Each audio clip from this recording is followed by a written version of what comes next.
The best way to learn English is to train daily with a good story. And what if that story revealed the mistake that is destroying your life, and how to save yourself before it's too late? Assess, Demia, how to save yourself before it's too late. Assess, star executive in Manhattan, with awards on the wall and a bank account that many dreamed of. But behind the facade, her life was a ticking time bomb. Then 18 hours a day, 7 days a week.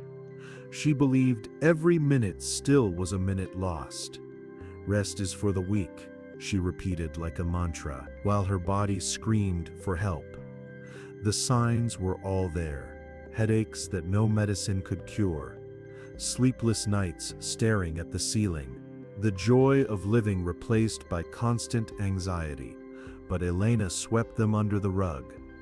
"I'll rest when I'm successful," she would say, without realizing she was already drowning. Until her body said enough. In the most important presentation of her career, Elena's words mingled in a fog. Her vision darkened. The world collapsed in slow motion. Her body collapsed over the conference table. The sound of the coffee mug shattering on the floor was the only witness to the truth she refused to see. Elena Sharma finally stopped, but not as she planned. Elena Sharma's collapse was a slow-motion explosion. In the hospital, the diagnosis fell like a sentence: severe burnout, mandatory 30-day break. But for Elena, that sounded like an exile. "Break? I can't stop," she screamed internally, while machines monitored her exhausted body.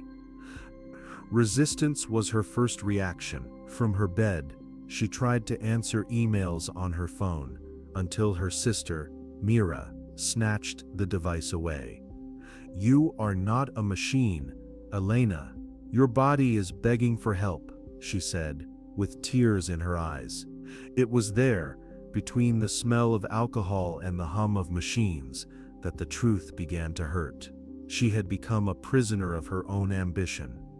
That the truth began to hurt. She had become a prisoner of her own ambition. The exile to Cold Spring was humiliating. From Manhattan, the city that never sleeps, to a farm where the loudest sound was the singing of birds, Elena arrived like a human storm, dragged suitcases, empty expression, the phone still glued to her hand, like an addiction.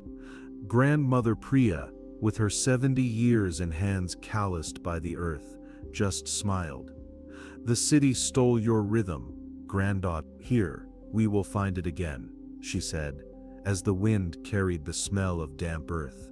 But the real battle began when Elena tried to relax. Sitting on the porch, she couldn't turn off her mind. The silence was deafening.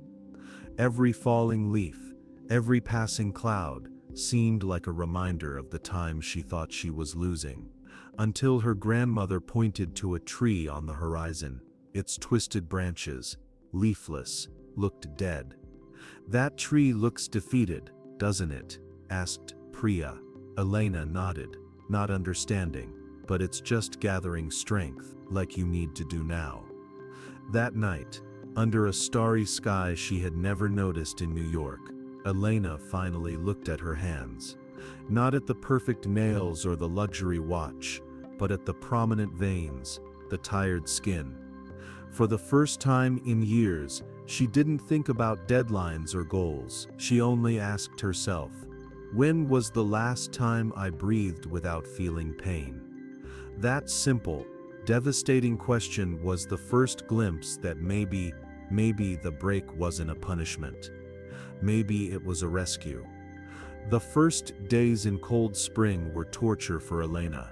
Every minute without a phone, without a report, without a goal, felt like a scratch on the soul. She wandered the farm like a ghost, watching her grandmother Priya tend to the plants with a calm that irritated her. "How can you stay still?" she asked, one day. While Priya pruned roses, the grandmother smiled, her eyes fixed on a dry branch.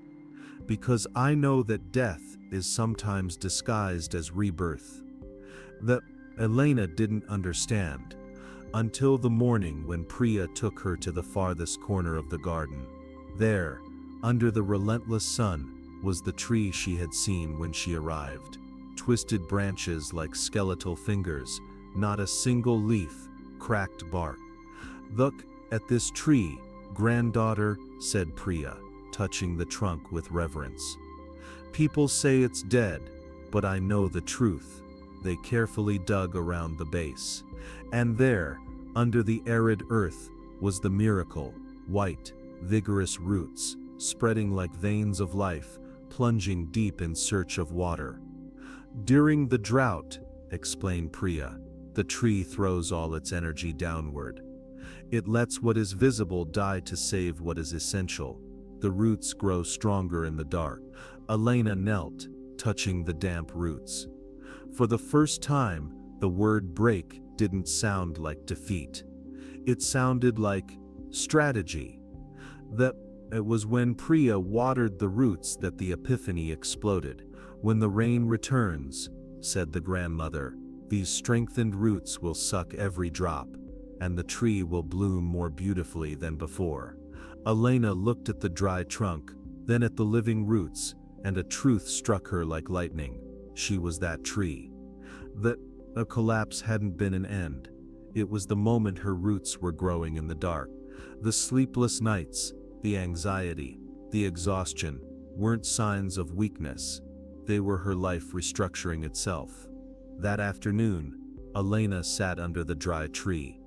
For the first time in years, she didn't think about work. She thought about roots. About how the most powerful growth happens where no one sees, and when the wind blew, making the twisted branches creak like an ancient sigh. Elena whispered to herself, maybe my drought isn't the end. Maybe it's just the winter before spring." And in the silence that followed, something broke inside her. It wasn't something bad.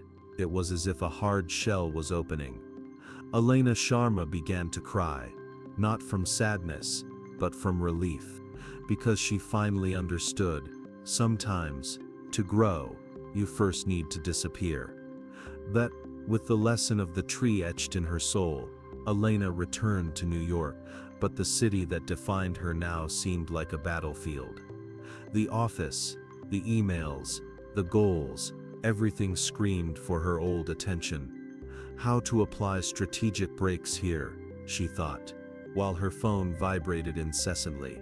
That's when she remembered the roots. If the tree stores strength in the dark, I need to create my own fertile soil.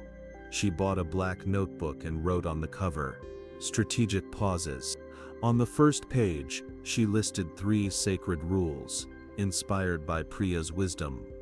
First one, daily roots. 15 minutes every 2 hours to breathe, look out the window, or simply do nothing.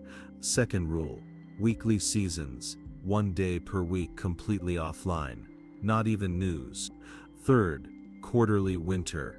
1 week every 3 months to disappear. No work, no obligations. No work, no obligations. The first challenge began at 10 a.m. on a Tuesday. The alarm rang. Elena hesitated. Just 5 more minutes, the old voice whispered.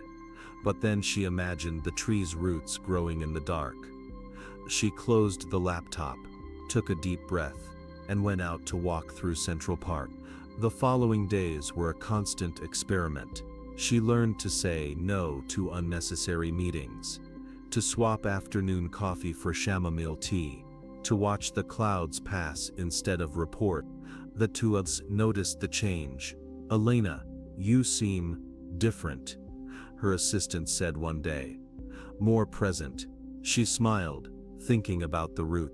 "It's because I finally stopped fighting against winter." The following Sunday, she opened the notebook and wrote, "Breaks are not holes in my time. They are the roots that sustain me." And for the first time in years, Elena Sharma wasn't just surviving. She was flourishing. The tools, flourishing. That's months later. New York shone under the spring sun, and Elena Sharma shone along, but not in the old way, not with the artificial light of screens or the fragile glow of excess. Her light was different now, calm, deep, like the full moon reflected on a still lake. Pausing is not giving up. It's like the tree that gathers strength in winter. It's like the river that forms pools before continuing. It's like you, taking a deep breath before the next step. This story resonated with you. Share it with someone who needs to hear it.